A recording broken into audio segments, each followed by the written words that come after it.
За бид нар энд Монгол улсын их хурлын хийх ёстой ажлыг хийж байгаа. Монгол улсын их хурл хууль баталдаг, хуулийнхаа хэрэгжилтийг нэхэд л сууж байгаа шүү дээ. Хэрэг яриад байгаа юм юу ч байхгүй шүү дээ. Хүний эрхийг хамгаалсан хуулийн хэрэгжилт ямар байгаа юм бэ гэдэг асуудал яриад байгаа болохоос хэрэг яриараа суугаад байгаа асуудал байхгүй шүү дээ. Монголын хэвлэл мэдээллийг, Монголын залуучуудыг шинэ үеийг айдсаар удирдах гэдэг юм уу гэдэг асуудлыг л ярьж байгаа шүү дээ. Ардчлал, хүний эрх, чөлөөтэй зах зээлийг хамгаалахын төлөө бид нар энд ажиллана гэж ардчилсан Монгол улсын парламентын гишүүн болоод уцгааж байгаа шин чинь. Тэр ажлаа хийж байна. Парламентын гишүүдийг юу хэлсэн хэлээгүйгээр нь шүүмжлэж хоорондоо дайралцах бол бидний үндсэн ажил. Имзэглээд ах чинь байхгүй, баярлаад ах чинь байхгүй. Үзэл бодлын зөрүүгөө ярих гэж л энд сууж байгаа. Зарчмын байр суурьаараа. Тэгэхээр энэ дээр бол нэг асуудал болоод байгаа байхгүй л үдээ л гэж бодож байна. Үндсэн асуудлын тухайд бол Норвег ЦГМ-ийн кейс гэж цаашдаа ер нь яригдах үстэй бодвол. Энэ бол нэг сайтын асуудал ерөөсөөч биш. Энэ шинэ үе үзэл бодлоо чөлөөтэй илэрхийлэх зоригтойгоо үлдэх үү, үгүй юу гэдэг асуудал баггүй. Тийм учраас орж ирж ярьж байгаа юм би.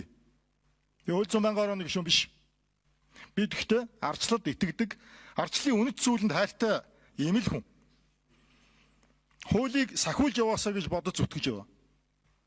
Намчрахаад байгаа ч юм алга.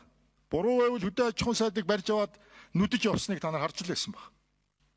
Зөв байвал ардсан намаас томилогдсон хууль зүйн сайдыг төсвийг нь батлуулах гад бүх гишүүдийг тойроод гарын үсэг зуруулаад гүйжил явдаг.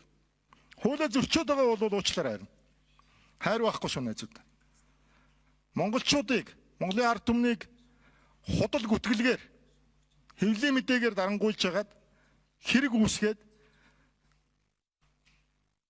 хэрэг нь байвал ялан байдгиймаа гэдэг шиг одоо хүн байвал ялан байдгиймаа гэдэг шиг одоо хандлагаар хандаж нэгдлийн улаан бух царайцгаагаад байвал уучлаарай.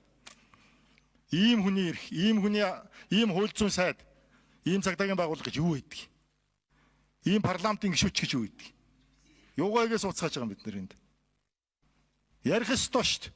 Маргаашаас бодвол одоо тэгээд гүтгдэг сайхан ах нар нь нөгөө бүлэглэлийн эсрэг мэсрэг гэдэг манай хууль зүйн сайд яриад нэлээ. Бүлэглэлийнх нь өөрийнх нь бүлэглэлийн толгойлогч одоо бодвол тэгэл бага хаяг тавиал тавьцгаах хөлгүүд. Тэрний энэний тэр нам компани энэ намын энэ бүлэглэлийн энэ фракцих гэдэг тавьж тавьж л байхгүй.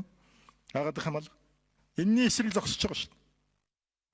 Тийм учраас би зориуд хэлж байгаа. Энэ үйл ажиллагаанаас нь хэд хэдэн үр дүн харагдаад байгаа байхгүй. Гинт хэргийн шалгаж байгаа материал задардаг. Энэ байдлыг болиулмаар байна.